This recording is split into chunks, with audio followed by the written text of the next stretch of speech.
네, 여러분 안녕하십니까. 6월 15일 아침에 매일경제 시작하겠습니다. 오늘 함께 하실 네 분 먼저 소개해드리겠습니다. 이종훈 평론가, 오창석 전 민주당 청년정책연구소 부소장, 장해찬 평론가, 천하람 변호사 나오셨습니다. 어서 오십시오. 예.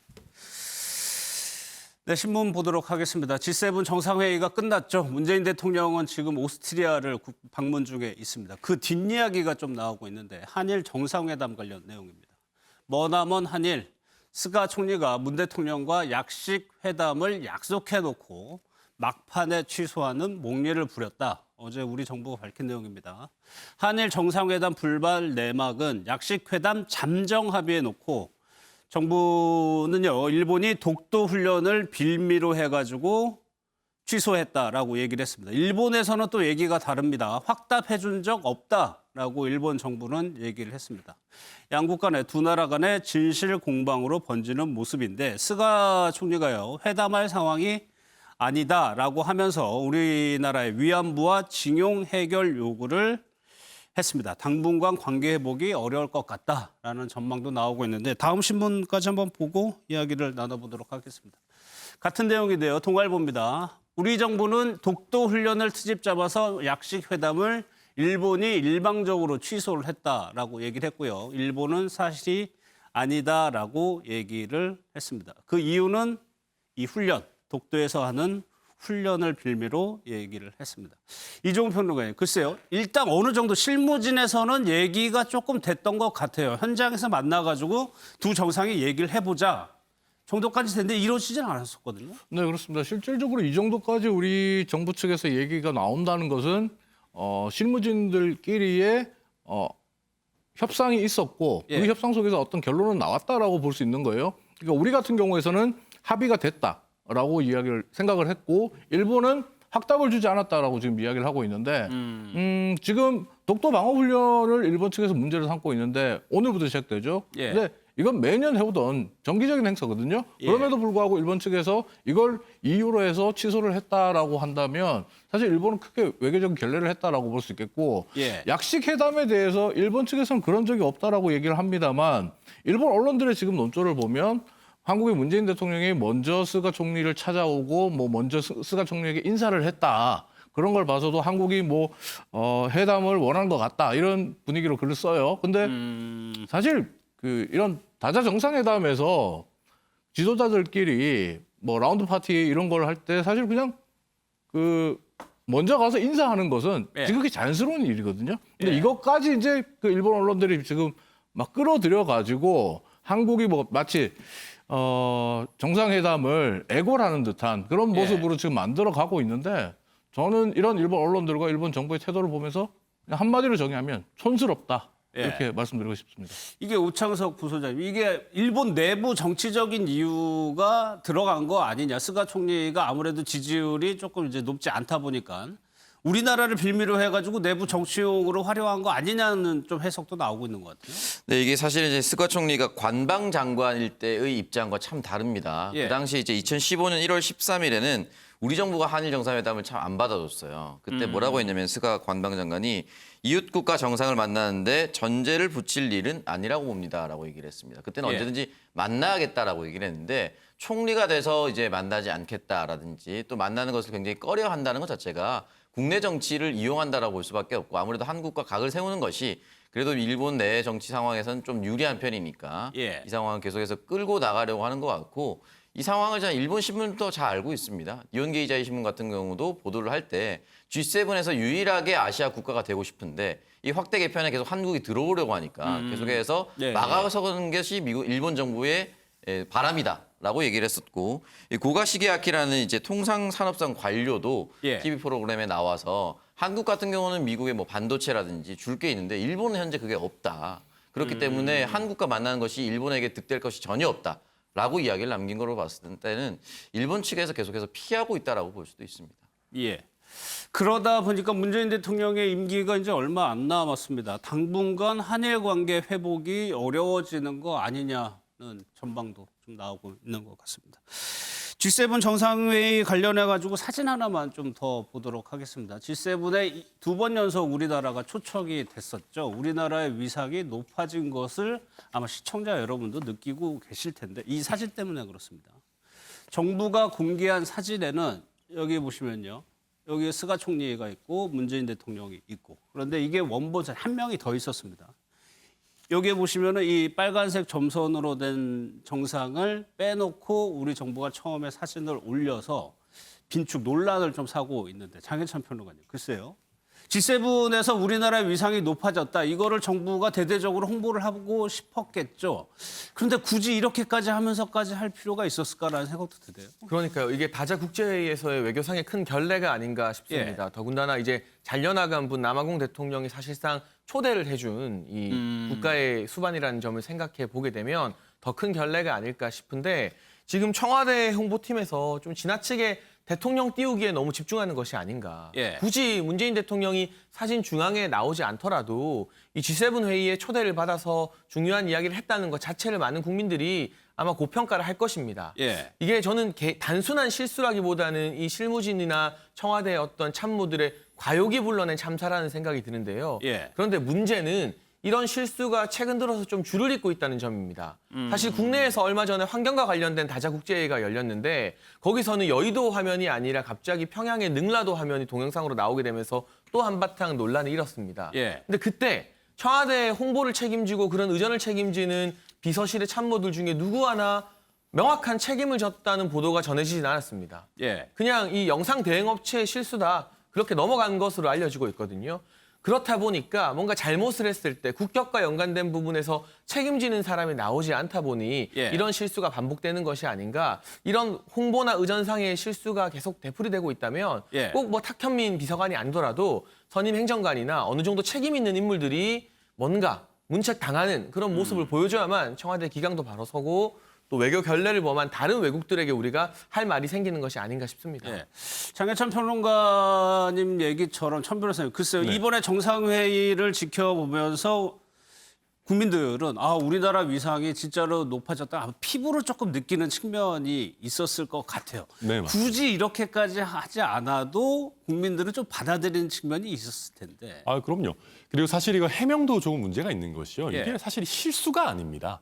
그러니까 의도적으로 어떻게 보면 이렇게 했다라고 보는 것이 맞을 것 같고 저는 이게 요즘 우리 사회를 강타하고 있는 이준석 돌풍과도 어찌 보면 연관이 있다라고 봐요. 왜요? 사실 우리 대통령께서 G7에 초청을 받아서 G7에 참석하신 게 굉장히 큰 일인데 어찌 보면 30대 영선 그 이준석 대표의 일거수일투족이 언론에서 더 크게 부각되고 너무 부각되니까. 더 보도가 많이 되다 보니까 어찌 보면 조금의 조바심을 청와대가 느낀 것이 아닌가. 그래서 뭔가 더 외교적인 성과를 더 강조해야겠다라는 좀 욕심 내지는 조바심이 앞선 나머지 외교적 결례에 해당할 수 있는 무리수를 던진 거다.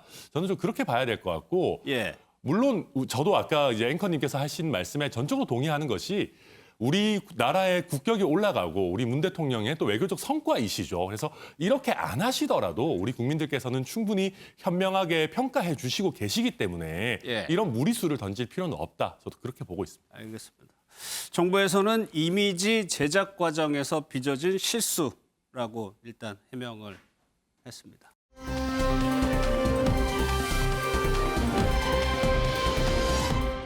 말씀하신 대로 좀 이준석 신임 당대표에 대한 기사량이요. 절대적으로 많습니다. 관심도 많은 것 같고요. 그래가지고 그 내용으로 좀 한번 넘어가도록 하겠습니다. 어제 이준석 대표가 취임 후에 처음으로 공식 일정을 가졌습니다. 어제도 좀 전해드리긴 했었는데 일정 자체가 뉴스가 되는 상황입니다. 천안함 먼저 찾은 이준석, 보수 정당도 보훈에 소홀했다. 일정 첫날 동작 아닌 대전 현충원으로 내려갔습니다. 그 이유가 대전에는 서해수호 희생자들이 계시기 때문이다라고 밝혔습니다. 광주 건물 붕괴 합동 분향소에서도 조문을 했습니다. 의총에서는 방문의 빅텐트가 소명이다. 정치적인 구상도 밝혔습니다. 글쎄요, 이종훈 보수 정당도 보훈에 소홀했다. 보수 정당이 더 챙겼어야 되는데 그러지 못했다는 의미입니다. 맞습니다. 실질적으로 지난주 금요일 오후에 국민의힘이 천안함 생존 장병 그리고 유가족들을 초청해서 간담회를 열었어요. 이 자리는 최근에 이제 천안함 관련돼서 그 막말이 나오고 이런 부분에 상처를 받은 천안함 생존자와 유가족들을 위로하겠다라고 말을 했는데 예. 그리고 이 자리에서 김기현 원내대표가 보훈은 정말 중요한데 정부가 보훈을 못 챙기는 것 같다. 국민의힘이라도 챙기겠다 이렇게 얘기를 했어요. 예. 그런데 전준영 그 천안함 전후회 회장이 보수 정권 때 소위 보훈을 해준 게 없다. 문재인 정권 때 유공자 선정이 더 많이 됐고 최원일 전 함장 같은 경우도 보수 정권 때 이명박 박근혜 정부 때는 사실상 그냥 그 상태로 중용으로 계속 두고 있었고 오히려 문재인 대통령이 최원일 전 함장이 퇴임하는 날 그날 명예 진급을 시켜줬다. 예. 누가 챙겨줬냐? 예. 국민의힘은 보훈에 대해서 말로만 하지 말고 그리고 또 국민의힘이 천안함을 정쟁의 대상으로 이용하지 말라 이렇게 일침을 가했습니다. 예. 그러면서 이준석 대표 같은 경우에서는 공식 행사 첫날 일정으로서 그 천안함 유족들을 만나는 일정이 잡혀 있었는데 지난주 금요일 오후에 이게 터진 거죠 어떻게 보면. 그러니까 이준석 대표 입장에서는 이 보훈이 보수 정당이 보훈에 소홀했다라는 뼈아픈 지적에 대해서 예. 한마디를 짚고 넘어가지 않을 수 없는 그런 상황이 된 거죠. 예. 뭐 보훈에 대해서 사실 진보 보수 뭐 가릴 게 있겠습니까? 그렇죠. 모두 다 보훈은 신경을 진보 써야 보수 되는데 이 부분을 강조를 했다. 메시지가 이거였습니다. 어제 좀 대전 현충원과요 광주 분향소 조문한 영상이 좀 준비돼 있습니다. 보도록 하겠습니다.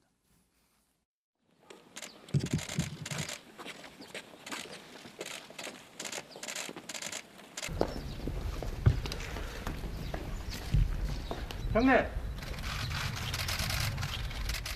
저희 아들도 상처를 많이 받았는데 앞으로 상처를 더 받지 않았으면 좋겠다라고 그 말을 꼭 좀 전해달라고 했거든요. 아이들의 아버지의 명예를 지켜주셨으면. 10년이 넘었는데도 이렇게 마음 아프게 해드린 것, 제가 당을 대표해서 사과드리고요.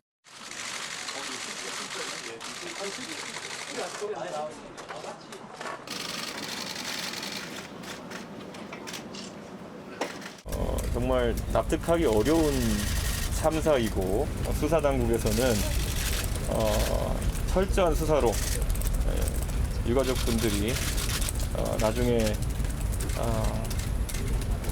마음 아파하는 게 없도록 수사력을 총동원해서 이 사건의 책임자를 가려주셨으면 하는 마음입니다.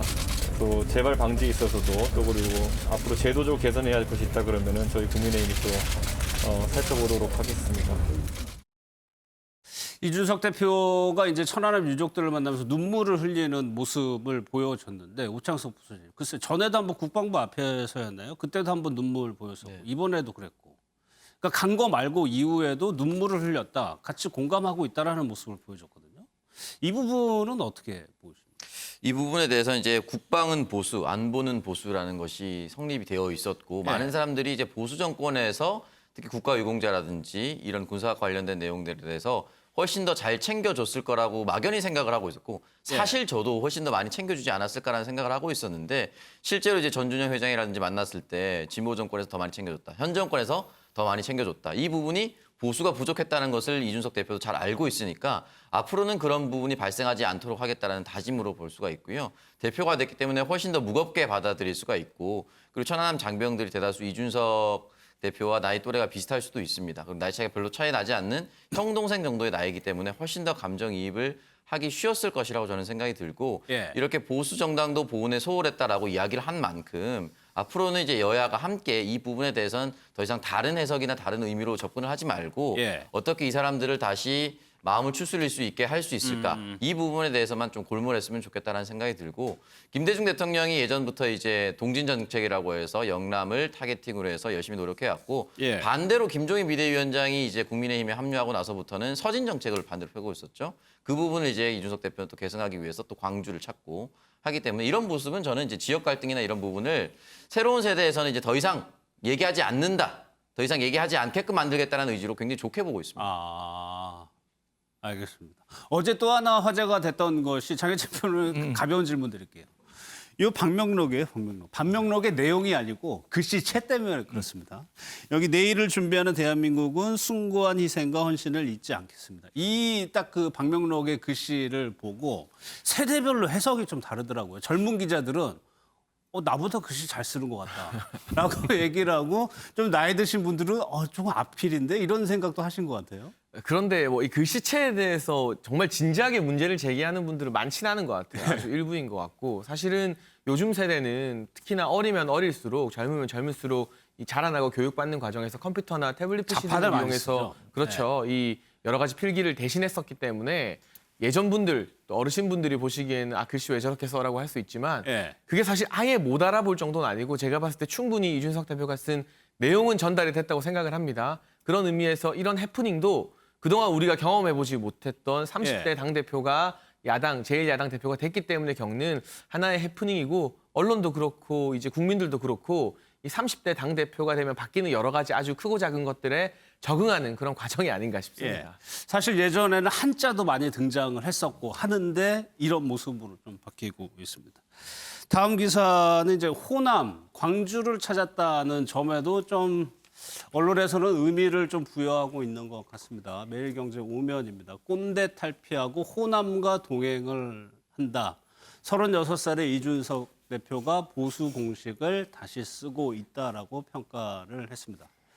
대전 현충원 간 거는 저희가 전해드렸고요. 첫날부터 광주를 찾아 외연을 확장을 했다. 붕괴로 인해서 희생당하신 분들 조문한 거 자연스러운 일이라고 볼 수가 있는데 그곳이 광주여가지고 더 의미를 부여하는 걸까요? 이거는 천 변호사님께 한번 여쭤보겠습니다.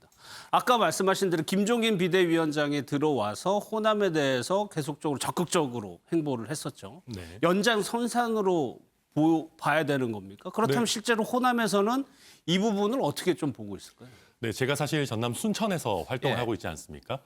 저희 김종인 위원장께서 활동하실 때 많은 분들이 김종인 위원장님의 어떤 그런 행보라든지 호남을 위한 진정성은 믿을 수 있다. 너무 좋다라고 호응이 있었어요. 그런데 그 호응이 사실은 반쪽짜리에 머물렀던 것이 이분은 어찌 보면 정식으로 선출된 당대표가 아니시니까 예. 나중에 당원들이 선출하는 당대표가 오게 되면 결국 기존과 같이 호남 홀대로 이어지는 것이 아니냐. 영남 중심 정당으로 회귀하는 것이 아니냐 하는 그런 절반 정도의 의구심이 있었거든요. 그런데 이번에 이준석 대표가 어떻게 보면 광주 전남 합동 토론회에서부터 시작해서 본인이 지속적으로 우리 호남을 어떻게 보면 같이 가고 동행하기 위해서 최선을 다하겠다는 이미지를 어떤 그 메시지들을 내왔고 또 이번에 당대표가 되자마자 첫날 광주를 방문했지 않습니까? 그리고 저는 첫날 광주를 방문했다는 것보다 내놓은 메시지가 더 굉장히 호남에도 의미가 있었다고 봅니다. 아, 그래요? 예. 그러니까 가서 물론 우리 이제 참사 현장에 관련한 메시지도 냈지만 뭐라고 했냐면 앞으로는 호남의 미래 세대, 호남의 지역 발전 그리고 호남의 일자리 문제에 대해서 굉장히 구체적이고 적극적인 어떤 우리 당의 방침들을 내놓겠다라고 얘기를 했었거든요. 예. 저도 순천에서 김기현 원내대표도 취임하자마자 첫 외부 일정으로 광주 오고 전남 무안 오고 그랬었습니다. 근데 그런 거 할 때마다 많은 저희 전남 도민분들이 이제는 5.18 민주묘역에 가서 참배하고 이런 것도 물론 좋지만 정말로 우리 전남 광주 지역에 손에 잡히는 거를 좀 얘기했으면 좋겠다. 예를 들면 전라남도 같으면 지금 유일하게 시도 광역지자체 중에 의대가 하나도 없는데 이런 전남의 의대 문제라든지 광주 같으면 광주의 군공항 이전 가지고 지금 굉장히 논란이 많은데 이걸 어떻게 해결할지 쉽게 얘기하면 광주 전남이라고 해서 5.18만 얘기할 것이 아니고 정말 사람들의 생활에 밀접한 얘기를 했으면 좋겠다 이런 얘기들을 저한테 굉장히 많이 하셨거든요. 근데 그런 얘기를 저도 당에 가서 지도부나 많은 분들한테 틈날 때마다 얘기를 했었었는데 이번에 이준석 대표가 그런 부분에 대해서 정확하게 우리 호남 국민들의 마음을 읽고 있는 것 같아서 앞으로 어떤 처방들을 내놓을지 기대도 되고 저도 그 부분에 기여도 하고 그러려고 합니다. 긍정적으로 평가를 하시네요. 네, 아주 긍정적으로 보고 있습니다. 예. 그러니까 조금 그 광주 호남 지역 주민들이 과거에 생각했던 거하고 지금 정치인을 보는 시각이 조금 현실적인 문제로 조금 바뀌었다고 해석을 해도 되는 건가요? 네, 맞습니다. 그리고 제가 이번에 이준석 대표가 선거 전에 들어가고 나서부터 지금까지 보면 먼저 저한테 연락 오셔가지고 국민의힘 당원이 되고 싶다라고 하시는 분들이 계세요. 물론 20, 30대가 더 많으시긴 하지만 예. 60, 70대 우리가 쉽게 얘기해서 좀 지역주의에 아무래도 영향을 많이 받으셨고 좀 연배가 있으시다라고 하는 분들도 이제는 우리 정치가 어떻게 보면 지역주의로 갈라질 때가 아니고 예. 우리가 사실 수도권 집중화 현상이 굉장히 심하고 지역 균형 발전이 필요한데 수도권과 비수도권, 특히 또 비수도권은 동서로 나눠져 있다 보니까 예. 이게 우리가 어찌 보면 굉장히 비효율적인 소모전만 하고 있다. 이제는 정말로 젊은 패기로 지역주의를 극복해야 될 때가 아니냐 이런 메시지들을 많이 주시고 우리 호남에 계신 분들도 이준석 후보에 대해서 큰 기대를 갖고 있습니다. 다만 큰 기대가 있는 만큼 이게 충족이 안 되면 또 이게 어떻게 보면 부작용이 반작용이 나올 수도 있는 거기 때문에 이제 이준석 대표의 어떻게 보면 짐이 무겁다 그렇게도 볼 수 있겠습니다. 알겠습니다. 아무튼 전국 각지에서 이 대표의 행보에 대해서 좀 주목을 하고 있는 것 같습니다. 다음 기사 좀 보도록 하겠습니다. 그리고 나서 어제 이준석 대표가 이제 서울로 올라와서 당의 일정을 소화를 했습니다. 최고위원들도 새로 다 선출이 됐죠. 최고위와 처음으로 상견례를 가졌습니다. 우리가 행하는 파격이 여의도의 새 표준이 돼야 한다. 시험대에 오른 30대 당수의 리더십. 당수라는 표현은 요즘은 잘 안 쓰는데 아무튼 30대 당수의 리더십. 새 대표 지원 공감대. 그러니까 공감대를 형성을 하기도 했지만 미묘한 신경전도 보였습니다. 의총에도 참석을 했는데요. 정장 차림으로 90도 폴더 인사를 했습니다. 최고위 모습도 저희가 좀 영상으로 준비해봤습니다. 사실 저희가 지금 행하는 파격이라고 하는 것들은 새로움을 넘어가지고 여의도의 새로운 표준이 되어야 합니다. 그 다양한 생각이 공존할 수 있는 그릇이 되어야 하고요. 변화에 대한 두려움보다는 새로움에 대한 기대가 우리의 언어가 되기를 바라면서 당대표 직무를 시작하고 있습니다. 처음 상견례니까 아무래도 뭐 신경전이라든가 이런 게 조금 없을 수도 있는데 이 부분입니다. 최고위원 구성이 평균 나이가 46살로 확 젊어졌습니다. 말씀드린 것처럼 이제 협조하겠다라는 말들이 이어졌는데 여기 김재원 최고위원은 좀 이의를 제기를 했어요. 최고위에서 협의하거나 결정해야 할 많은 일이 사전에 공개되고 결정되면 최고위가 형해화되고 그러니까 뭐 거수기 형태가 되는 거 아니냐 이런 뜻인 것 같아요. 아무런 역할을 못하는 결과를 가져올 수 있다고 경고했다. 이종훈 평론가님, 네. 뭐 충분히 할 수 있는 말인 것 같으면서도 공개석상에서 했다는 얘기치고는 아무래도 좀 견제하는 듯한 성격도 있는 것 같고. 실제로 김재원 최고위원이 한 말은 국민의힘 당원 당규에 의거한 말입니다. 예. 당원 당규상 최고위에서 모든 사항을 의결하도록 되어 있습니다. 근데 당대표 혼자 독단적으로 할 수 없다는 거죠. 근데 김재원 최고위원이 어제 또 조수진 최고위원도 마찬가지고 이렇게 공개적으로 첫날부터 견제구를 날렸다는 것. 예. 이 점은 이준석 대표가 앞으로 최고위와 마찰할 가능성이 상당히 높아졌다라는 것을 암시한다 이렇게 볼 수 있을 것 같아요. 아까 이제 천하람 변호사가 호남의 이제 실질적인 정책적 대안들을 제시해야 된다라고 이야기를 했는데 예.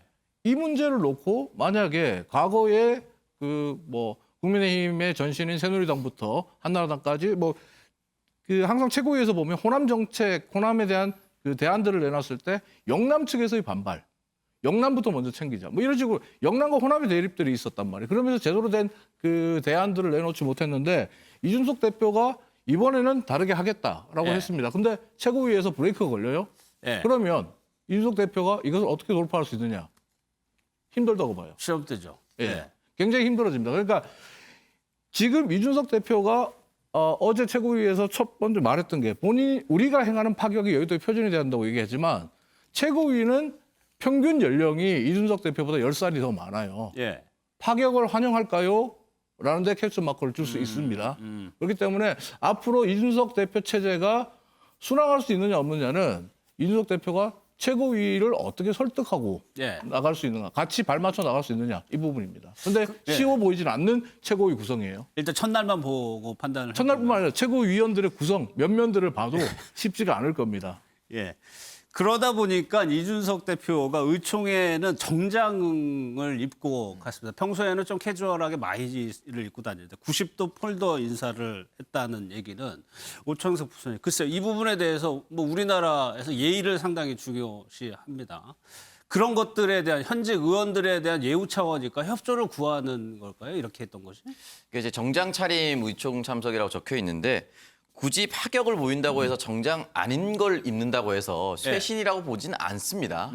그렇기 때문에 옷에 너무 또 전 집착할 필요는 없고 오히려 이제 전국 정당의 당 대표이기 때문에 이 부분에 대해서는 오히려 좀 조심해서 나가는 것도 나쁘지는 않다라고 저는 생각이 들고요. 예. 다만 앞으로 어떤 파격이 나올 수 있을까는 좀 지켜봐야 됩니다. 아직 이제 우리가 행하는 파격이 여의도 세표진이 돼야 된다라고 얘기했지만 아직 파격이라고 보여지는 모습을 보긴 좀 어려워요. 예. 따릉이를 타고 출근한 것을 파격이라고 얘기하기는 좀 어렵고 신선하다 정도라는 점 표현할 수가 있다고 생각을 하거든요. 그래서 저는 모든 의원들이나 대표가 따릉이 타고 출퇴근해야 된다고 생각하지는 않거든요. 왜냐하면 결국 정치인은 정치 행위로서 국민들에게 판단을 받습니다. 그렇기 때문에 그렇죠. 따릉이를 타고 다니면 뭘 보고를 받거나 전화 통화를 하거나 업무를 하거나 그럴 수가 없어요. 예. 그렇기 때문에 저는 사실은 조금 이상하게 보일지 모르겠지만 젊은 대표라도 관용차를 타고 예. 그 차 안에서도 일을 하는 모습으로서 결과로서 보여주는 것이 정치지 업무가 많으니까. 업무가 많으니까요. 그러니까 이제 자전거 타는 것보다는 일을 더 많이 하는 모습을 저는 봤으면 좋겠다라는 것이 예. 진심 어린 저는 생각이고요. 결국은 국민들이 판단합니다. 당대표를 이렇게 젊은 당대표를 뽑아준 거는 국민들의 염원과 바람이 크기 때문에 이 부분에 대해서 이준석 대표가 누구보다 더 잘할 겁니다. 근데 거기에 대해서 만약에 단순히 당대표가 어리다는 이유로 주변의 최고위원이나 다른 의원들이 쥐고 흔들려면 누구보다 더 국민들이 그 사람들을 비판할 겁니다. 예, 그리고 예. 이준석 대표의 입지는 더욱더 공고히 될 것이고요. 예전에 김영삼 전 대통령이 의원 시절에 40대 기술은 처음 냈을 때 유진산 총재가 구상유치라는 얘기를 했는데 오히려 그 얘기하고 나서 김영삼 전 대통령의 40대 기술론이 더 굳혀졌습니다. 결국 국민들은 변화를 바라고 있거든요. 예. 그렇기 때문에 이제 당분간 국민들이 납득할 수준에 내에서 이제 쇄신안을 발표한다면 예. 이준석 당대표가 당분간은 저는 순항할 거라고 봅니다. 다음 기사가 오창석 부소장님 말씀하신 거하고 연결이 되는 것 같아요. 국회의 중요한 기능 중에 하나가 정책입니다. 정책. 어떤 정책을 펴느냐, 어떻게 그거를 여야가 협의하느냐. 지금까지 보여주는 것만 보였다고 한다면 이제부터는 내일부터 임시국회가 시작이 됩니다. 본격적으로 법 얘기로 들어가게 됩니다. 여당과 손실보상 소급 적용 등 이견이 있는 법안들을 해결을 해야 됩니다.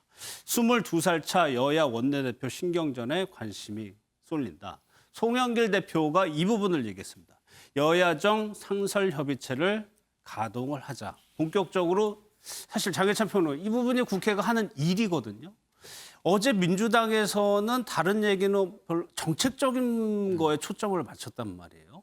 이것도 해나가야 될 중요한 일이잖아요. 그러니까 민주당 입장에서는 지금 쇄신의 분위기를 최대한 좀 가라앉히고 예. 정책으로 일로 이 국민의힘과 대립하는 구도를 만들어서 프레임을 바꾸겠다는 의도가 보입니다. 그런데 일단 신임 이준석 대표가 이 여야정 상설 협의체에 대해서는 긍정적으로 평가한다고 말했기 때문에 민주당과의 대화 자체를 거부하진 않을 것 같습니다. 일단은 머리를 맞대고 여야가 자주 만나서 대화를 거듭하는 모습은 이전 당대표 시절과는 조금 차이가 있는 그러한 어떤 소통하는 모습은 많이 늘어나게 될 것 같은데 근데 과연 쟁점 법안에 대한 합의가 순조롭게 이루어질 것이냐.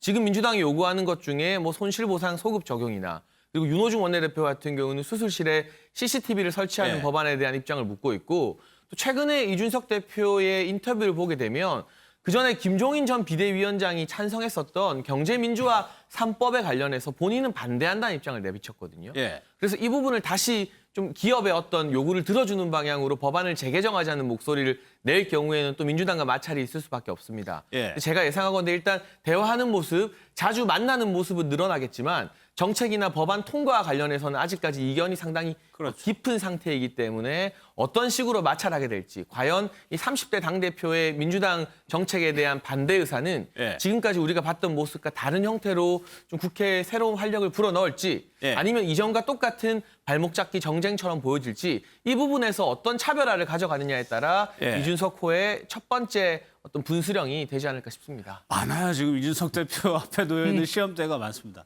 정치가 힘들고 어렵다고 하는 것이 상대가 있기 때문일 텐데 매경 기사 한번 이어서 볼까요? 주도권 뺏길까 송영길 대표는 여야정 협의체를 가동하자라고 얘기를 했죠. 여당 내에서는 거세진 이준석 현상에 대안 찾기 골머리를 앓고 있다는 내용인데 이 내용도 영상 보시고요. 대화 이어나가도록 하겠습니다. 여야정 상설협의체의 조속한 가동에 적극 협력해 주실 것을 이준석 대표께 공식으로 요청합니다. 소상공인 손실보상이나 부동산 안정 등 초당적 협력이 필요한 사안들이 많습니다.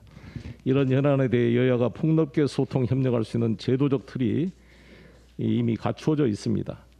이준석 대표께서 영수회담에 대해 형식과 장소에 구애받지 않고 응하겠다고 말씀했습니다. 환영합니다. 여야정 상설협의체에 대해서도 국민의힘이 기존 입장과는 다른 전향적인 결정이 있을 걸로 기대됩니다. 정책적인 면에서 이준석 대표가 어떤 모습을 보일 것이냐 그것도 관심인데 신문 내용 제가 한번 보여드리도록 하겠습니다. 정책 입법 개혁 카드 고심. 내부에서는 특위위원 버티기에 종부세 개편안 진통도 골머리를 앓고 있다. 최고위에서는요 청년위원을 먼저 발언하게 했습니다. 야당과의 개혁 경쟁에서 질 수 없다라는 분위기도 감지가 되는데 천 변호사님 어떻습니까? 이준석 대표를 상대하는데 같이 맞불을 놓는 거예요. 청년층 정치인으로. 그 방법이 하나 있을 것 같고 다른 방법으로 우회해서 가는 방법도 있을 것 같거든요. 네. 민주당도 지금 아마 골치가 아플 텐데 꼭 나쁘다고 생각하지만은 않을 수도 있습니다. 예. 무슨 얘기냐면 민주당 입장에서는 LH 사태, 뭐 부동산 정책 실패 이런 프레임에서 조금 벗어나고 싶어합니다. 그런 면에서 오히려 청년 정치, 젊은 정치가 이슈화되는 게 나쁘지 않다라고 볼 수도 있어요. 그러면서 본인들도 새로운 인물을 좀 발굴해서 이준석 뭐 어떻게 보면 현상에 대해서 맞불을 놓겠다라고 하는 것으로 보이고요. 근데 다만 한 가지 말씀드리고 싶은 것은 많은 국민들께서도 아시겠지만 이준석이 누가 키워주겠다라고 해서 마음먹어서 큰 것은 아닙니다. 예. 자기 스스로 커야 되는 거거든요. 당이 해야 되는 일은 클 수 있는 공간을 열어주는 겁니다. 예. 제가 사실 민주당에서 활동하시는 많은 초선 의원님들이랑도 개인적으로 친한데요.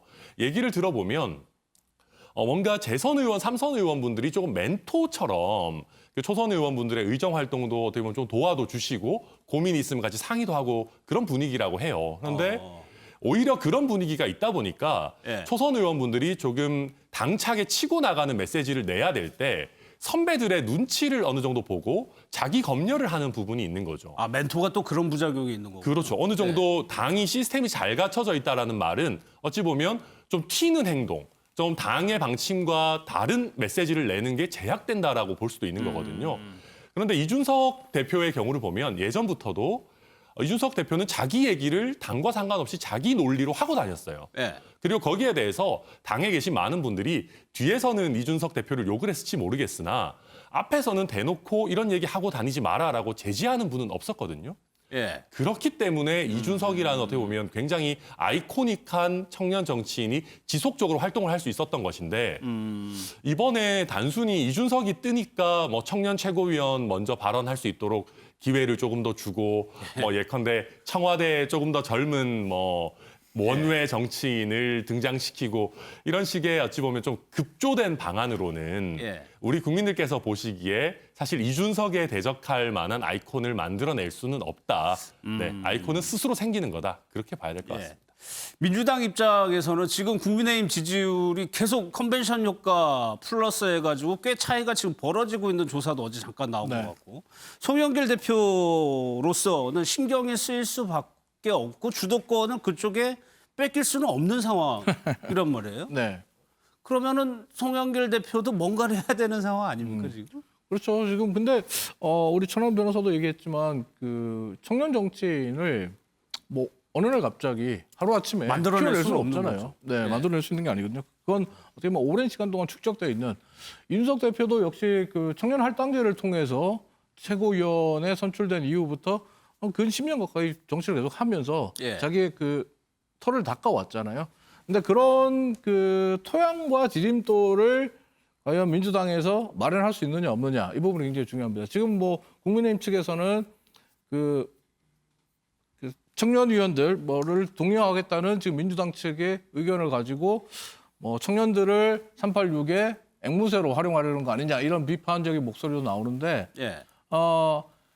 이 부분은 사실 민주당도 좀 새겨들 필요가 있어요. 아까 천안 변호사가 멘토 멘티 얘기했습니다만은 청년 정치인들 그리고 젊은 정치인들을 키운다, 청년을 키운다고 하면서 자신들의 말을 잘 듣는 순응하는 그런 앵무새를 키운다, 혹은 제2의 누구로 키운다 이런 것들을 생각해서는 안 됩니다. 오히려 예.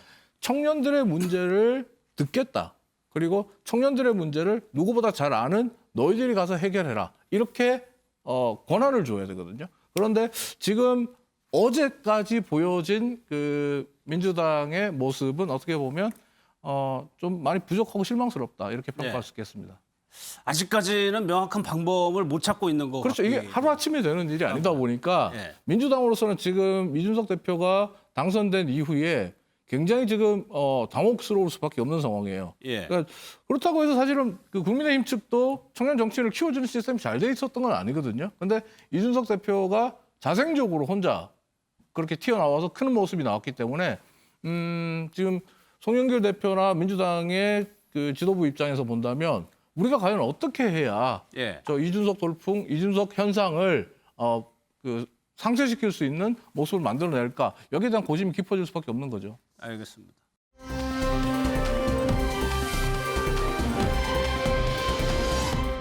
정치 기사도 한번 살펴보겠습니다. 지금 윤석열 전 총장과 이준석 대표가 장외에서 서로 좀 얘기를 하고 있는 것 같아요. 이준석 대표는 대선 버스 출발한다고 8월인가요? 그때 얘기를 했죠. 아직 손들 생각 없는 윤석열.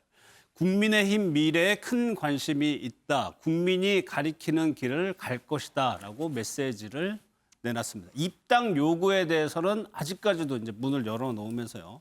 선을 그으면서 주도권 잡기라고 표현을 썼습니다. 이준석 대표는 국민의힘 지지율이 여론조사 지지율이 상당히 높아지고 있으니까 자강론에 힘을 두는 모양입니다. 세대 교체는 대선판 트렌드다.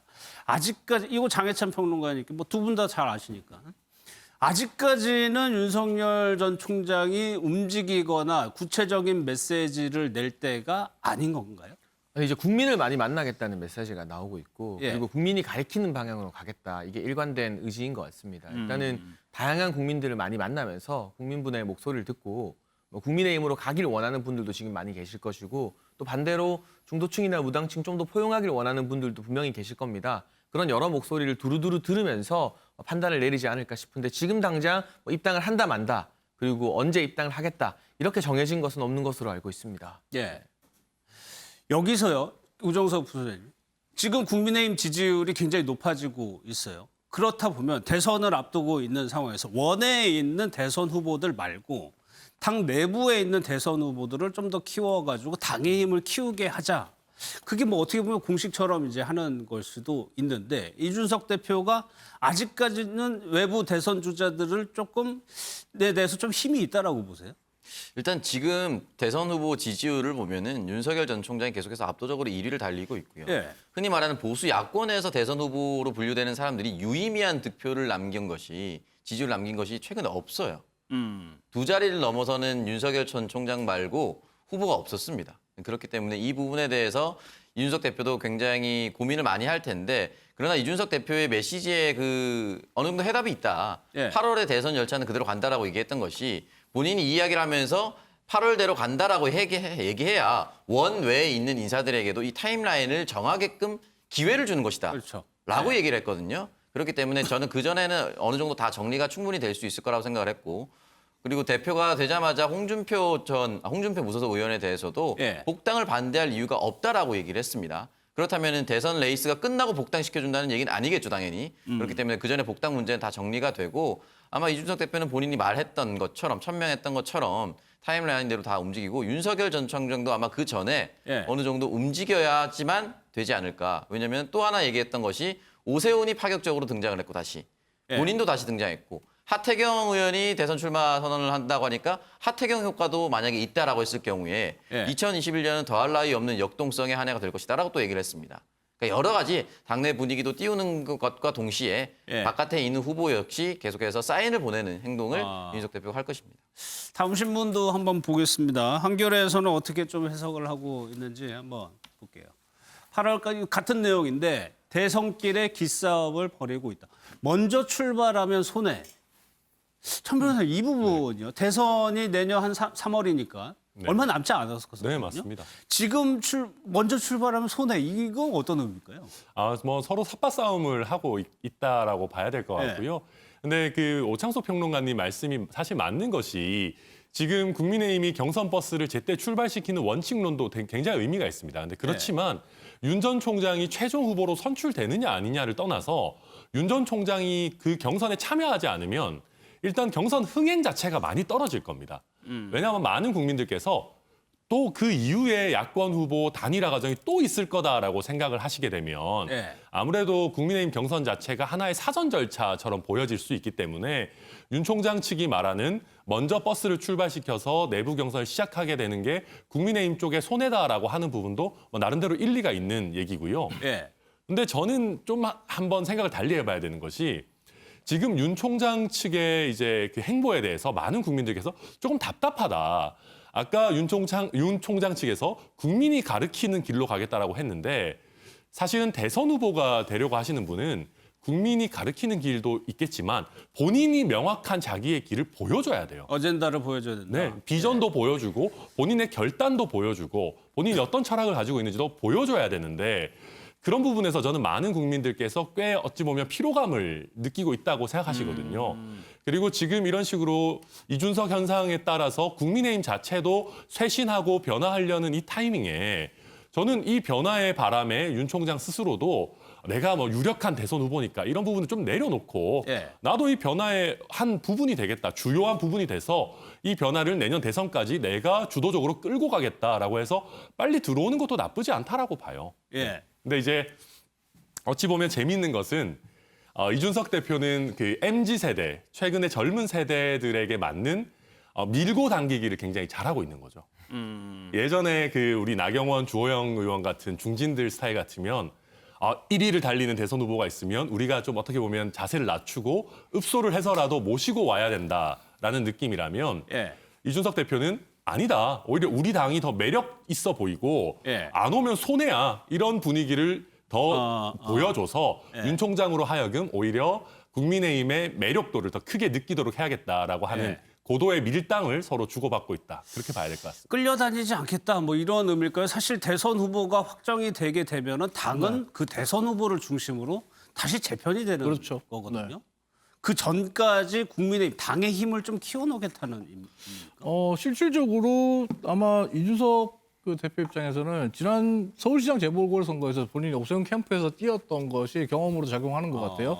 그 당시에 서울시장 재보궐선거 이전에 뭐가 본격적으로 그 불이 붙기 전까지 여론조사를 하면 안철수 후보가 압도적인 1위였어요. 안철수 후보가 40% 이상이었거든요. 45% 이상이었는데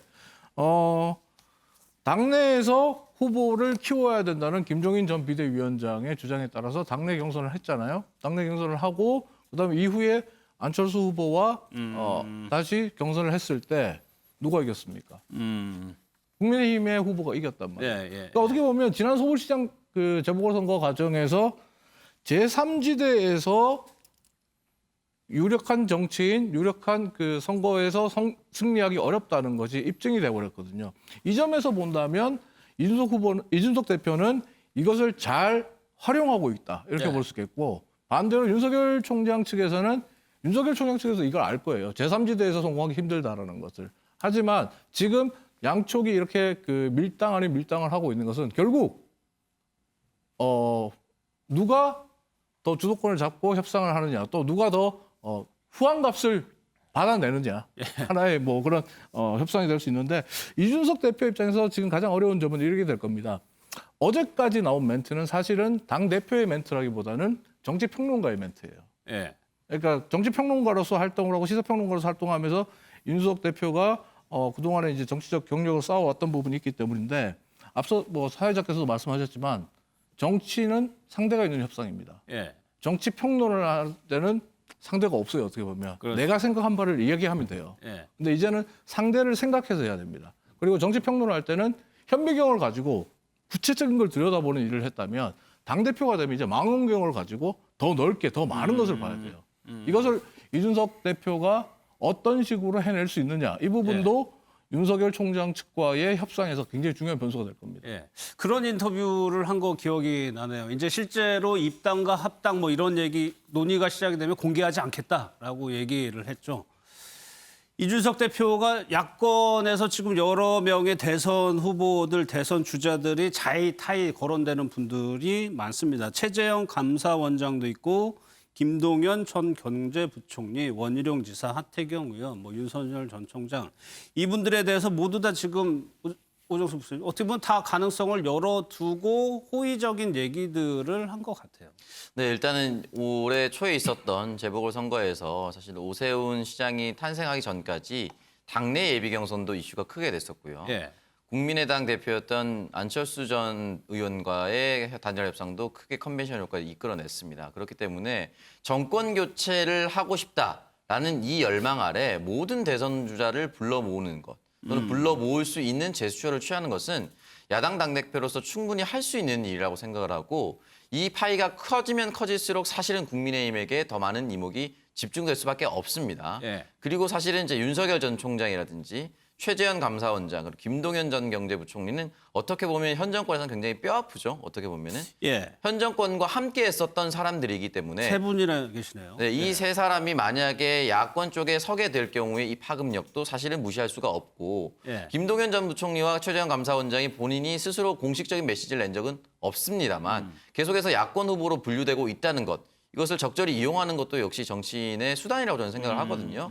어쨌든 여권 후보로서는 계속 거론이 되지 않고 여권 후보로서 나올 가능성은 없으니까 이 부분에 대해서 계속해서 풍성하게 보일 수 있도록 노력을 하고 만약에 정말 가능하다면 한 바구니에 넣어서 정말 큰 컨벤션 효과를 일으켜보고자 하는 것이 또 이준석 대표의 욕심이 될 수가 있습니다. 예. 그렇기 때문에 한 사람 한 사람 빠지지 않고 이름을 계속해서 언급하면서 예. 이 대선에 대한 예비 경선, 이 눈을 국민들의 눈을 계속해서 국민의힘 쪽으로 끌어들이기 위한 노력을 계속할 겁니다. 그게 장해찬 평론가님, 이준석 대표가 얘기한 반문 빅텐트?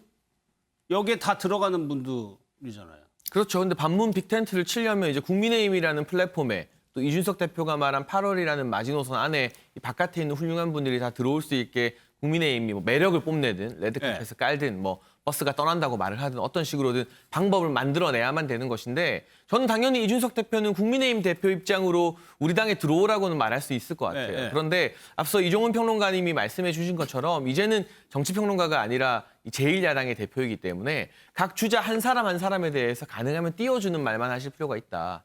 꼭 특정 주자를 거론하는 게 아니라 뭐 최재형 원장도 그렇고 김동연 전 부총리도 그렇고 당 밖에 있는 모든 사람들에 대해서 정치평론가로서 아쉬운 부분이 보인다 하더라도 당대표가 그걸 지적하는 순간 여러 가지 해석이 나오지 않습니까? 그렇죠. 그런 부분에 대해서는 아마 조금씩 이준석 대표도 입장이 달라질 거라는 생각을 하고요. 네. 그런 과정을 거치면서 우리가 소위 말하는 케미라고 하는 게 어느 날 하루아침에 막 생기는 게 아닙니다. 네. 좀 천하람 변호사님 말처럼 밀당도 하고 때로는 견제도 했다가 때로는 칭찬도 했다가 이러면서 케미가 생기는데 이제 조금씩 국민의힘과 당 밖에 있는 주자들 사이에 케미가 잘 쌓인다면 이준석 대표가 말하는 그 일정대로 이 빅텐트가 쳐질 수도 있는 것이고 예. 또 그렇지 않을 가능성도 현재로서는 완전히 없다고는 볼 수 없기 때문에 이준석 대표의 정치적 역량에 많은 예. 부분들이 달려 있는 것 같습니다. 이 부분도 이제 시험대가 되는 거겠죠. 어제 이준석 대표가 윤석열 전 총장에 대해서 언급한 부분 중에 이런 내용이 좀 눈에 띄더라고요. 중앙일보 기사인데요. 반부패 이 부분입니다. 윤석열의 반부패 자체 발광인지 반사체인지 봐야 한다. 이게 견제구를 날렸다라고 이제 중앙일보에서는 해석을 했는데 이걸 두고도 해석이 분분한 얘기입니다. 이 내용 좀 한번 직접 들어보고 이야기 나눠보겠습니다. 지금 그 호사가들이 이야기하는 것이 윤석열 총장의 그런 반부패 이미지라고 하는 것이 자체 발광이냐 반사체냐 이런 얘기 하지 않습니까? 그렇죠. 예. 그렇기 때문에 문재인 정부의 이런 모순이 오히려 부각되어야지만 윤석열 총장이 그런 그 빛을 발할 수 있는 상황이라는 건데 네. 저는 문재인 정부가 검찰 개혁이라는 아젠다를 밀어붙이던 시절에 비해 가지고는 그런 이슈를 좀 적게 만들고 있습니다. 그래서 윤석열 총장이 최근에 이제 약간 덜 주목받는 모습을 보이는 게 그런 것 때문이라 보고요. 예. 이 내용은 장해찬 평론가께 다시 한번 질문 드릴게요. 윤석열 전 총장에 대해서 문재인 정부의 모순이 부각돼야만 빛을 발하는 상황이 된다는 것. 거기에 따라서 윤석열 총장이 반사체라는 해석이 되는 거거든요. 이 부분은 어떻게 평가하세요? 뭐 일단 대선 주자로서 검증이 필요하다는 이야기라면 당연히 동의가 되는 부분이죠. 예. 그런데 최근에 윤석열 전 총장이 주목을 덜 받았다고 말씀하셨는데 저는 거기에는 좀 동의가 안 되는 게 지난주에 발표된 주요 여론조사들 보게 되면 뭐 역대 최고치를 기록한 여론조사도 있었고요. 그리고 그 전주 대비 대다수의 모든 여론조사에서 윤석열 전 총장 지지율이 상승했습니다. 그랬기 때문에 주목을 덜 받는다. 물론 전당대회 효과가 있었기 때문에 뉴스가 이준석 대표 위주로 좀 나간 측면도 있지만 예. 국민들의 지지라던가 수치로 잡히는 지지율 같은 경우는 오히려 공개 행보를 좀 했더니 부쩍 올랐어요. 그래서 국민들은 이미 이제 반사체가 아니라 자체 발광체로서 윤석열 총장에게 기대를 모으고 있는 것이 아닌가. 물론 검증이 필요하다는 이야기를 하는 것과 예. 발광체인지 반사체인지 봐야겠다 이 이야기하는 것은 뜻은 똑같지만 뉘앙스가 약간 다르잖아요. 그런 부분이 제가 아까 말한 평론가로서의 메시지와 이제 당대표로의 메시지 좀 달라야 되는 것 아니냐. 예. 조금씩 또 이준석 대표의 메시지들도 저는 결이 달라질 거라고 봅니다. 시대적 화두가 뭐가 될 것이냐. 대선에서는 그런 얘기들 많이 합니다. 어젠다가 뭐가 될 것이냐. 만약에요. 이 부분요. 일자리 문제나 경제 문제가 부각되는 상황이 올 수 있고 거기에 따라 가장 각광받는 대선 주자가 조금씩 변할 것이다. 맞는 얘기죠. 그런데 앞으로 이제 정치판이 어떻게 바뀔지 아무도 모르는 겁니다. 만약에 대선의 아젠다가 경제나 일자리 문제로 시프트가 됐다라고 하면 윤석열 전 총장이 그 상황에서도 유리할 것이냐. 이 부분인 거, 이 얘기를 하는 것 같아요. 그렇죠. 지금 사실은 저는 이 부분이 말 그대로 견제구인데 예. 저는 윤 총장 측에서도 굉장히 새겨들을 부분이 있다라고 봅니다. 무슨 얘기냐면 공정과 상식, 합리 이런 부분은 물론 듣기는 좋고 회복돼야 되는 가치지만 이거 그 자체가 미래 비전이 되기에는 조금 추상적입니다.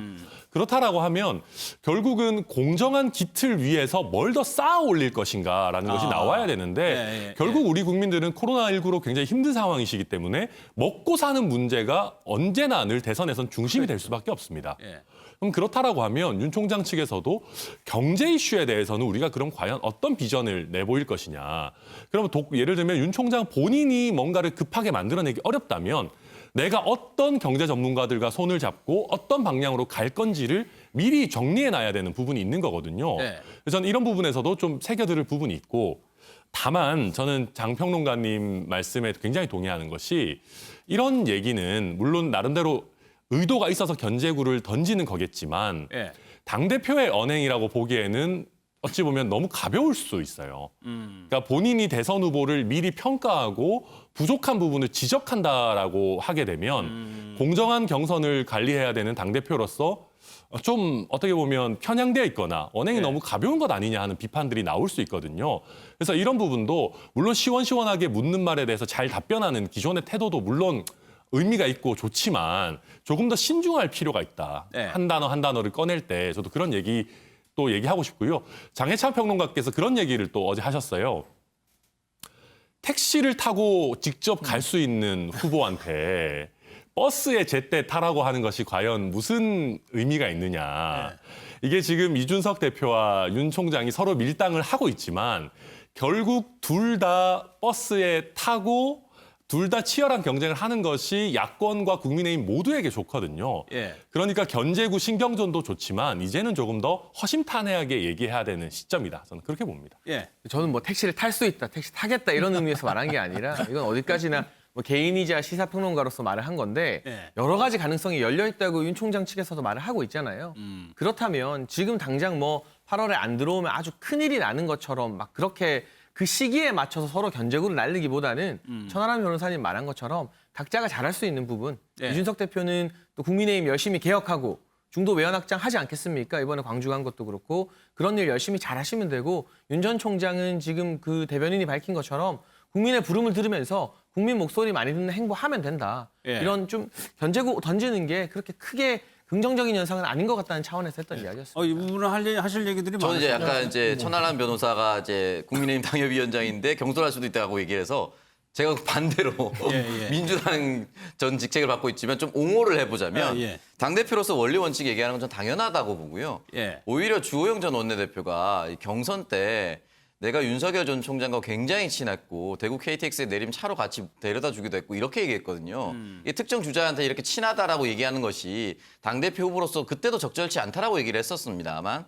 이 부분에 대해서는 저는 원리 원칙을 따지는 것이 당대표로서 마땅히 해야 되는 역할이라고 생각을 하고 이미 반기문 유엔 사무총장이 한번 중도 낙마한 적이 있었지 않았습니까? 그렇기 때문에 국민의힘 대표로서는 그 부분에 대해서 충분히 야권 주자들 충분히 검증하고 일단 목표는 정권 교체 아니겠습니까? 야권의 목적은. 그렇기 때문에 이 얘기는 저는 충분히 할 수 있다라고 생각을 하고 윤석열 전 총장이 지난주에 큰 행보 없이 지지율이 반등했던 이유는 결과적으로 또 공수처 수사 개시입니다.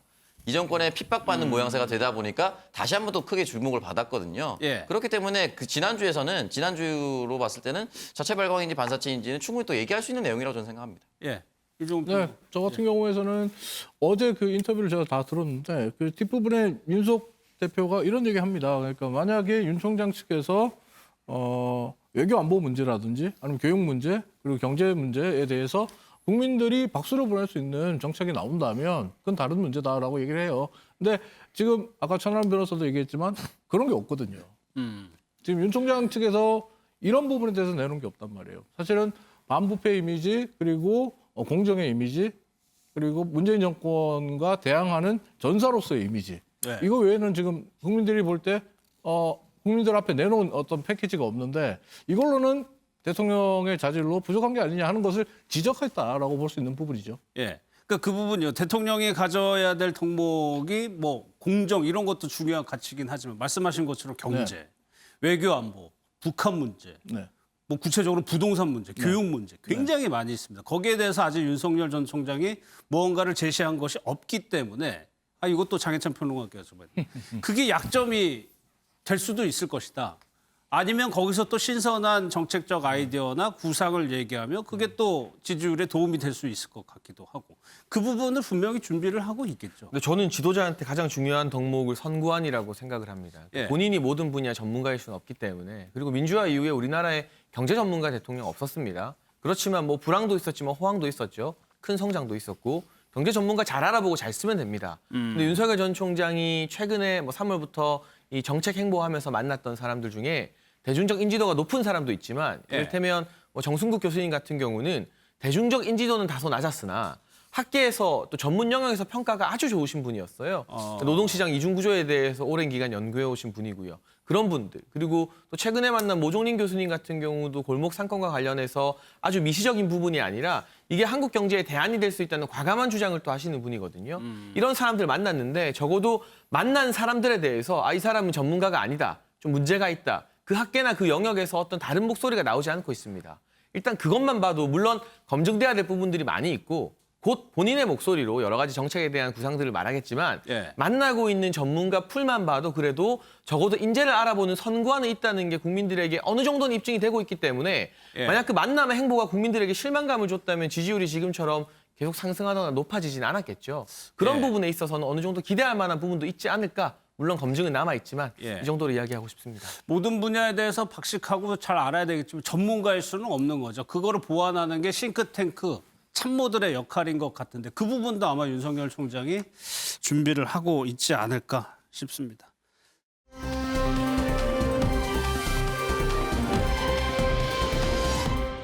다음 경제기사 좀 잠깐 보도록 하겠습니다. 가상화폐가 에 대해서 조선일보가요. 상장 폐지 도미노 사태 오나 김치코인이 불안한 여론. 김치코인이라는 거는 원화로만 우리나라 돈으로만 거래되는 가상화폐를 얘기합니다. 9월에 규제가 강화되고 업비트에서 5개 코인에 대해서 거래 중단, 원화 거래 중단을 얘기를 했죠. 그러다 보니까 가상화폐 투자자들이 대혼란을 겪고 있는 상황입니다. 상패 소식에 폭락을 하기도 했고 사흘간 반등과 급락을 반복하고 있다. 25개 코인에 대해서는 유의 종목을 지정을 하기도 했습니다. 오정석 부소장님, 이 부분 지금 가상화폐를 두고도 뭐 여러 가지 얘기들이 있겠지만 실제로 투자하신 분도 굉장히 많거든요. 네. 지금 이런 상황이 9월까지 계속이 된다라고 하면 투자자 입장에서는 굉장히 불안할 수밖에 없을 것 같아요.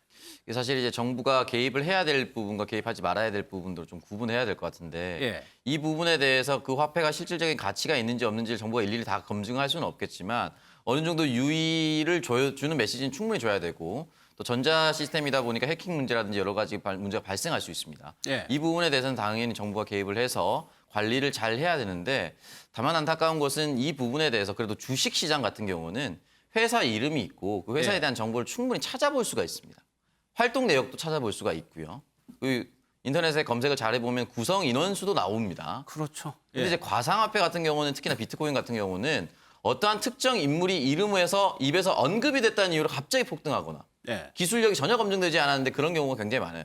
대표적으로 테슬라의 대표인 일론 머스크가 언급을 하는 순간 갑자기 그 기술력을 인증받지도 못했는데 기술력을 검증하지도 못했는데 갑자기 오르락내리락 하는 경우가 많거든요. 그러니까 이런 부분에 있어서는 사실은 예전부터 예고된 불행이다라고 생각이 좀 들고 지금이라도 조금 어느 정도는 예. 투자자들도 스스로가 좀 각성할 부분도 있고 정부가 좀 챙겨야 될 부분 이거 빠르게 좀 움직였으면 좋겠다는 생각이 듭니다. 이게 참 어떻게 될까요? 이 업비트에서는 상장 폐지에 대해서 설명도 없었다고 합니다. 다음엔 뭐가 문닫나 명단이 돌 정도인데 전문가들은 비슷한 일이 이어질 수도 있다라고 얘기를 하고 있는데 다음 기사까지 한번 보고 제가 천 변호사님께 여쭤볼게요.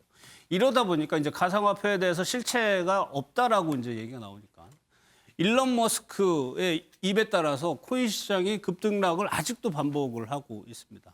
청정 에너지 사용할 때 결제 재개하겠다 얘기하니까 비트코인이나 이더리움 등이 반등을 했고요. 이슈에 따라서 하루에 수백만 원이 출렁대는 일이 반복이 되고 있습니다. 예, 신 변호사. 네, 사실 저도 저희 와이프께서 가상화폐 투자를 하고 계시는데 이게 지금 전문가들이 비슷한 일이 반복될 수 있다라고 했는데 사실 이미 반복되고 있습니다. 예. 지금 2020년 기준으로 우리 국내 4대 거래소라고 할 수 있는 거래소에 총 573가지의 코인들이 상장이라고 하죠. 상장이 됐어요. 예. 그런데 그중에 126개, 22%에 달하는 코인들이 소리 소문 없이 이미 상장 폐지가 됐습니다. 그러니까 그 22%에 달하는 코인에 투자한 분들은 자기 돈의 가치가 영원히 된 거죠. 예. 이미 이런 일들이 비일비재하고요. 저는 투자하시는 분들이나 정책 당국도 굉장히 저는 고심해야 되는 부분이 코인 시장 자체가 양극화가 되어 있습니다. 무슨 얘기냐면 비트코인과 이름이 있는 메이저 코인들이 있고요. 그 외에 비트코인에 해당하지 않는 다른 알트코인이라고도 하지만 사실상 시장에서는 잡코인이라고 불리는 정말 이름도 알 수 없는 여러 코인들이 있습니다. 예. 그런데 우리가 비트코인 같은 경우에는 앞으로 이게 어떻게 될 거다라는 전망들이 많아요. 뭐 이게 결제 수단으로 사용이 될 거다 아니면 결제 수단이 안 되더라도 최소한 금처럼 예. 우리가 자산을 저장하는 수단이 될 거다라는 평가들이 많이 나오는데 죄송한 말씀이지만 비트코인이 아닌 잡코인은 냉정하게 얘기해서 1년 뒤에 그 코인이 남아있을 확률 자체가 제 생각에는 절반에도 못 미칩니다. 이거 개인적인 생각. 네, 저의 개인적인 생각입니다만은 그렇기 때문에 우리 정책 당국에서도 어떻게 보면 블록체인 기술을 또 일으키고 또 어떤 가상화폐 중에서도 옥석을 가려서 거기에 예. 맞는 어떤 정책 대안을 내놔야 되고요. 특히 아무런 주식시장을 상장할 때는 굉장히 복잡한 절차, 검증을 거치게 되는데 예. 아무런 검증도 없이 누구나 코인을 만들어서 상장시킬 수 있는 이 구조. 이 구조만큼은 빨리 손을 대서 코인 시장을 최소한 정상화시켜야 된다. 저는 그렇게 보고 있습니다. 예, 이 부분도 정부가 좀 방향을 잡아야 되는 부분인 것 같습니다.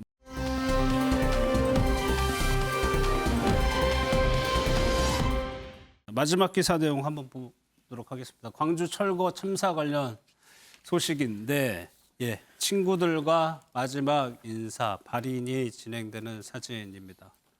이 발인을 끝으로 해가지고 희생자 9명에 대한 장례는 모두 마무리가 됐습니다. 경찰이 지금 수사를 하고 있습니다. 왜 이런 사고가 일어났는지에 대해서 수사를 하고 있는데 불법 재하도급 검은 커넥션 밝힌다. 서울신문입니다. 조폭 개입됐는지 의혹이 있다라고 전해드렸죠. 수사를 확대하고 있습니다. 한솔다원, 백솔건설의 재하도급 몰아줘. 조폭이 이권 개입해 모종의 역할을 한 것 아니냐라고 경찰을 일단 보고 있는 것 같습니다. 굴착기 기사는 건물 내부로 진입해서 철거를 하다가 사고가 났다. 이게 이종환 평론가님, 뭐 조폭 여부를 떠나서 일단 불법적인 요소가 있었다고 하면은 강력히 처벌을 해야 되겠죠. 당연하죠. 네. 실질적으로 저는 그 부분에 대해서 지금 서울신문 기사를 보면 뭐 한솔이나 다원 ENC에 대해서 조사를 하겠다라는 쪽으로 초점이 돼 있지만 예. 저는 이런 질문 던지고 싶어요. 그럼 현대산업개발은 과연 이걸 몰랐을까? 현대산업개발의 대표는 전혀 몰랐다라고 뭐 기자들 앞에서 얘기를 했습니다. 하지만 현대산업개발이 이런 재개발 공사 처음 하는 데가 아니거든요. 예. 규모가 적은 데도 아니거든요. 근데 한솔이나 다원 ENC는 실제로 뭐 철거왕이란 뭐 이야기까지 나올 정도로 그동안 계속적으로 불법 하도급, 재하도급 문제가 있었단 말이에요. 근데 지금 문제가 터지니까 어떻게 보면 원청은 지금 빠져나가는 모습이 아닌가 하는 생각이 들고 있고 예. 또 하나 생각해 봐야 되는 건 또 뭐냐면 강주 동부청 같은 경우에서는 이번 문제에 대해서 법에 의해서 감리회사의 문제다라고 얘기를 하거든요. 근데 감리회사는 저기 그 철거하는 곳에서 공사 일정조차 알려주지 않아서 우리가 네. 현장에 나갈 수가 없었다 이렇게 얘기를 합니다. 그러면서 서로 책임 떠넘기를 해요. 그러니까 지금 보면 원청부터 해서 일선 행정기관까지 모든 것이 다 문제라는 거죠. 이 네. 부분에 대해서 경찰 그리고 정치권이 정말 철저하게 들여다봐야 되고 처벌할 걸 엄벌해야만 이런 비극을 다시 겪지 않게 된다 이런 생각이기 때문에 저는 지금 불법 재하도급 문제로 해서 밑에 재하도급 하도급 회사만 보고 조폭이라는 좀 선정적인 단어를 통해서 흥미 위주의 수사가 되지 않았으면 하는 바람입니다. 예, 서울시도 그렇고 각 지자체에서 이제 재개발 재건축이 많기 때문에 네. 반면교사로 삼아가지고 반드시 이런 사고가 재발되지 않도록 해야 됩니다. 사고 당시에 정황이 조금 나왔는데 그 내용 제가 좀 마지막으로 설명드릴게요. 굴착기 기사의 진술입니다. 건물 옆에 쌓인 흙더미 위에 굴착기를 올리고 작업을 했는데 굴착기 팔이 5층 높이까지 닿지 않으니까 건물 안으로 굴착기를 들여보냈다는 겁니다.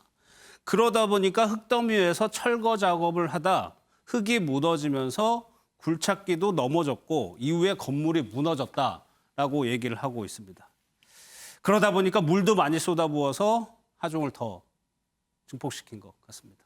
예, 오늘 아침의 매일경제는 여기서 마무리하도록 하겠습니다. 고맙습니다.